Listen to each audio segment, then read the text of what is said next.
Okay, part 2, we're going to continue with some tools in InDesign. First thing I want you to do is to use the type tool to create a text box, and let's put something in here that could be the title of our layout. I'm going to call mine just Bauhaus and give it a typeface, and let's make that nice and big. I can experiment with the tracking and the kerning of my word. So that means when I highlight my word, I can hold Alt and move the arrow keys, and that is going to create spaces between each of my letters, and those spaces is called kerning. So if I've got a large space, larger kerning, smaller space, smaller kerning. So my word can actually become quite joined and unlegible, or I can space it out a little bit more. I can also experiment with the tracking in the same way. So if I was to write again another word underneath, movement, and then make that smaller, and a different font,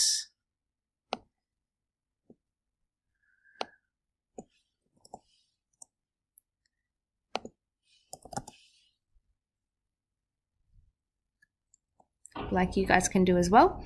I can hold Alt, and I might actually want to make that word the same distance as the one on the top, so I'm going to scooch that in a little bit so that my S and then my T are perfectly in line. It needs to go a little bit wider. I can also highlight both of them, hold Alt, and then use the arrows up and down to make them a little bit closer as well, so they've got a bit more of a relationship between the two. So these ones are called, this is called experimenting with tracking and kerning, which is really important. If I wanted to do this in my quoting little block over here as well, I could experiment with the tracking between both of the lines of type. So that's that one. We can also highlight it to recolor. So if I've got an image that's going to kind of dictate the color palette of my layout, I can use this eyedropper tool. And when I click that and I click on to anywhere within the image, it's going to pick up that particular pixel and make sure that that is applied to the type. Obviously, you've got to make sure the type fill is in front, because that's what the eyedropper will apply the color to. There we go. A color, and let's have a look. So it's that dark blue. I can click on the stroke and come over to my stroke palette and really push up the weight of the stroke. So that's going to change the dynamic and the look of my title also. And finally, if I use my black arrow to select my text box, I can go up to this icon here, which is an FX, stands for the effects, and I can click on drop shadow. There's lots of different options here that can be applied to the type. If I selected drop shadow, I can change the color of the shadow, so you can see what's happening down here. And I can change the opacity to something super subtle as well. Okay, so we don't want it to be too adventurous with these techniques. We want Bauhaus is very simple, but some of these can really enhance just key elements like a title or perhaps a quoting block as well. Okay, so that's that one. The next option is typing on a path. So you might not want to be horizontal, but an example here is a title across on an angle. So to achieve that, we're going to use the pen tool, just like we would in Illustrator, and create the path that we want to type on. So I'd use my grid as a reference and make sure that I'm really thinking about my layout as I do this, and I've created my path. Then I go onto the type tool and I click on it, and then I can simply start typing. Oops, sorry. We've got to click on the type tool, hold down, and then select this one, type on a path. That's going to help us. There we go. Bauhaus design movement. Okay. And let's select a sans serif font. These are really good to use because that is a font style that Herbert Bayer from the Bauhaus Design School invented, sans serif. Okay, now what we do need to notice is that if I run out of a path, I can't then click on it and just kind of enlarge it or make it bigger or smaller, because it just won't allow that to happen. Now I want to get rid of my path color, so I'll use my black arrow, and it's obviously got a stroke on it, so I want to turn that off. Okay, now if I wanted to bring something on an angle over on top of my text and have my text work all the way around it, if I go to my text wrap option and choose one of these, this one is wrap around bounding box. It's obviously too big. Wrap around object. The type isn't an object, so that's not going to work either. So if you want to apply that technique, what we need to do is select our text. We need to go up to type, and we need to click create outlines. So what this does is turn it from type into an image, and then I'm going to click and drag it where I would like it to go on top of my text box. Then I can go on to text wrap and select the appropriate function. So wrap around object might be good, and you can see all the type is moving to make way. And then I can create a bigger border as well. Okay, so that's a way around that. Obviously we would not place it in that particular layout, but just so you know how we achieve that one. Another option, when we look at layouts like this, some shapes have also been included in the design. So we can do that on our layout. We can use this shape tool. So if I click and hold, I've got a rectangle, a circle, and then this polygon tool.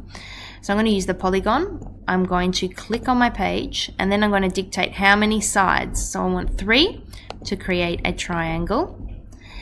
And I'm going to click my fill color. And the fill color, I'm going to use the eyedropper to pick from the image that I've already got there, and I'm going to make it perhaps this blue is okay. And I do not want a stroke actually. So I will bring this over onto the page that I would like it, and I can use the arrow keys to make it taller or shorter. Otherwise, if I hold shift, it'll keep it in the proportions. And for this, I'm going to, let's say, move this up here out of the way. Okay, I'm going to rotate this across, and maybe I'll have it from the right hand side actually.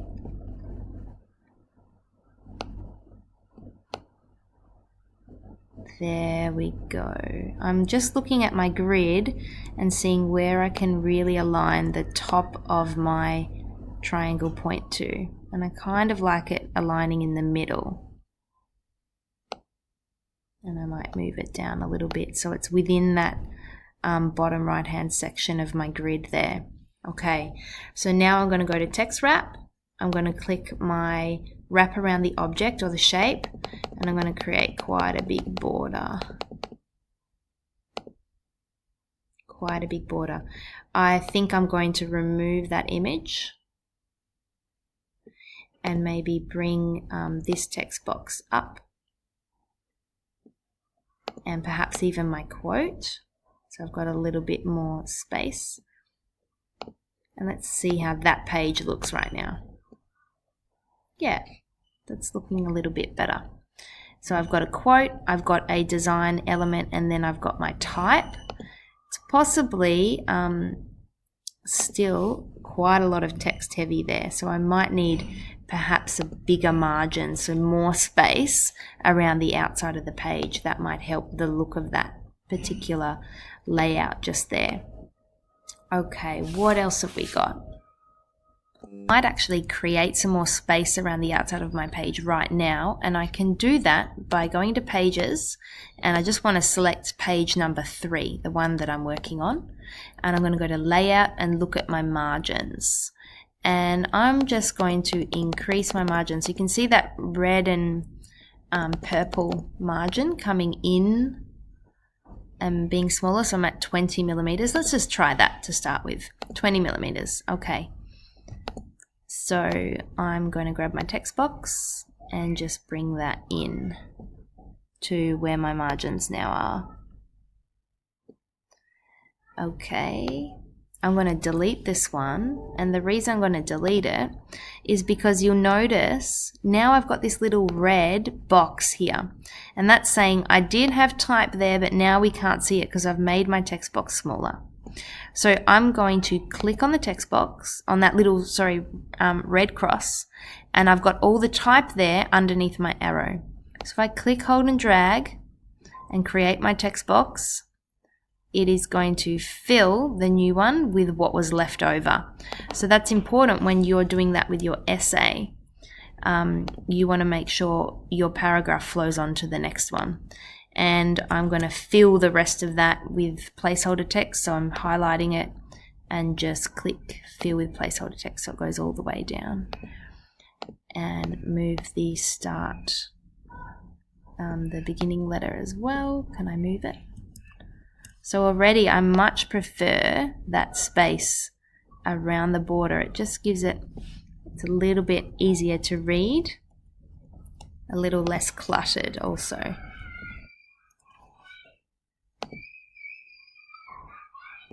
So there's quite a few tools that we've gone over in InDesign for these 2 tutorials. What I would like you to do for your own layout is find a Bauhaus inspired layout. So there are a few on sector, but kind of these sorts of things have got lots of geometric shape, really easily to see where the grid has been used as well. And I want you to create your own Bauhaus layout design using your essay as the text. So I've got an example down here somewhere. Okay, this was the inspiration, this page, this one here. And you can see it's been replicated onto this spread also. Okay, so make sure we're using guides, make sure we're using margins. I'd like to see a title. I'd like to see a quote within the body text. And if you want subheadings as well, you can include those. Now, one last thing that we didn't show you. You can see in this text box that it's transparent over the top of this image right here. Okay, so the way to do that, let's just do that now.